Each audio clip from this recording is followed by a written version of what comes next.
Good morning friends. ఈరోజు మా ఇంట్లో టిఫిన్ ఉప్మా. ఉదయాన్నే ఎందుకు ఉప్మా చేపిస్తున్నా అంటే నేను ఉదయాన్నే బజారుకి పోయి టిఫిన్ చేసి ఓపిక అయితే నాకు లేదు, నీరసంగా ఉంటుంది ఉదయాన్నే.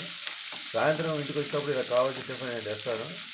పైగా ఇంకొక కారణం ఏంటంటే పొరాటాలు కిచిడీలు మానుకోవడానికి కూడా ఈ నా ప్రయత్నం. ఉప్మా అంటే చాలా మందికి చాలా ఉప్మానా అంటారు, కానీ అప్పుడప్పుడు తింటే చాలా బాగుంటుందండి ఉప్మా.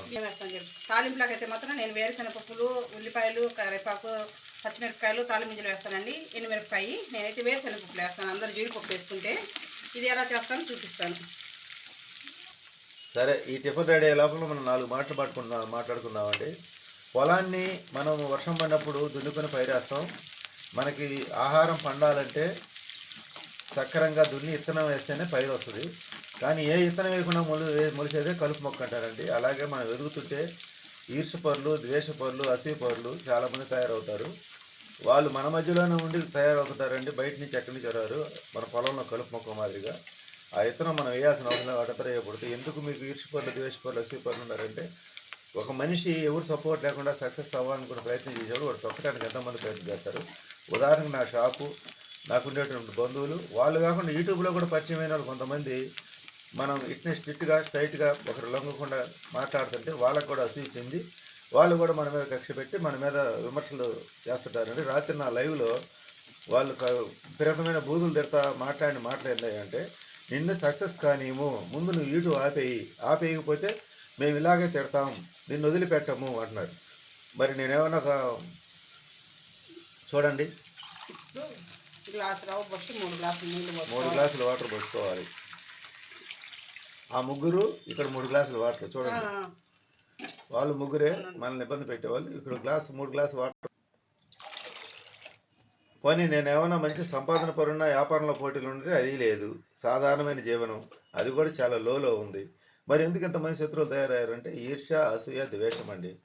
ఎవడు కూడా వాడికన్నా తక్కువగా ఉండాలి అవతలడు అనుకుంటాడు, కానీ వాడు ఎవరికి లొంగనప్పుడు శత్రువులు తయారవుతారు. అది మన వాళ్ళు, మన షాపుల దగ్గరే కావచ్చు, లేకపోతే బంధువుల్లోనే కావచ్చు, లేకపోతే యూట్యూబ్లో మనకు పరిచయమైన వాళ్ళు కూడా కావచ్చు. ఎందుకంటే ప్రతి ఒక్క మనిషి అవతలవాడి కన్నా తగ్గి ఉండాలని కోరిక. వాళ్ళ మాట చల్లనప్పుడు వాళ్ళ క్రోధం తయారై, అసూయ మొదలై, తీవ్రమైన కక్ష తయారై మన మీద కావాలని దేశం మీద ఎంతకైనా దిగజారుతారండి. అలా దిగజారే వాళ్ళ కోసం చెప్తున్నాను. మీరు ఎంత దిగజారితే మేము అంత పైకి వెళ్తాం. తొక్కే కొంది మనం ఎదుగుతానికి ఇంకా అవకాశాలు ఎక్కువ ఉన్నాయి. ఎసురుగాగిందండి, ఇలా కొత్త ఉడుకుతున్నారు శత్రువుల్ని. వాళ్ళని ఇలా ఉప్మాలాగా తయారు చేసుకుని నేనైతే తినేస్తా. వాళ్ళు ఎప్పుడైనా ఇలా ఉప్మా కావాల్సిందే. ఇది చూడండి, వాళ్ళ కొత్తగా ఉడికిన ఎసురు కాసేపు సలబడిపోయింది అంటే మన శత్రువులే మనల్ని గెలిపిస్తారండి. ఇలా వాళ్ళు మన మీద రెచ్చిపోయి వాళ్ళకి కావాలని అసూయ పెంచుకుంటే ఒకనాటికి ఇలా ఉప్మా అవ్వాల్సిందే. మనం మటుకు దాన్ని తినేస్తాం. ఇదే మన సక్సెస్కి ఎంతమంది శత్రువు ఉంటే అంత మన సక్సెస్. హీరోని కాబట్టే కదండి నా ఎండబడి నన్ను ఇంతమంది తయారయ్యేది. యూట్యూబ్లో శత్రువులు తయారవుతున్నారు, బంధువుల్లో తయారవుతున్నారు, సమాజంలో తయారవుతున్నారు. ఎందుకంటే వాడు హీరో అయితేనే వాడి మీద ఇంతమంది కక్ష కడతారు. అది వాళ్ళు సాధించలేనిది మనం సాధిస్తున్నాం. ఎవరు సపోర్ట్ లేకుండా మనం బతుకుతున్నాం కాబట్టి మన మీద ఇంతలోని కక్ష కడుతున్నారు. ఎంత కక్ష అంటే, నీ యూట్యూబ్ ఆపించేదాకా నేను వదిలిపెట్టనరా అంటారు. నేను యూట్యూబ్ అయితే నేను సక్సెస్ అయిన తర్వాత నాకు సక్సెస్ చూసి వాళ్ళు వచ్చేదాకా నేను వాళ్ళని వదిలిపెట్టను. వాళ్ళకి వాళ్ళ మీద కావాలని శత్రుత్వం పొందారు కాబట్టి నా సక్సెసే వాళ్ళకి మరణం. మా యూట్యూబ్ వాళ్ళు అంతకైతే చూడలేక వాళ్ళంతటా వాళ్ళే కుమిలి కుషించి సావాలి. ఉప్మా కొత్త ఉడుకుతుంది చూడు, అలా ఉడుకుతున్నారు వాళ్ళు నా మీద. చూశారు కదా. ఇదండి ఈరోజు మా ఇంట్లో టిఫిన్ ఉప్మా. మనం ఏ మొక్క వేయకుండా మురిసేదే కలుపు మొక్క. ఆ కలుపు మొక్కలే చట్నీ.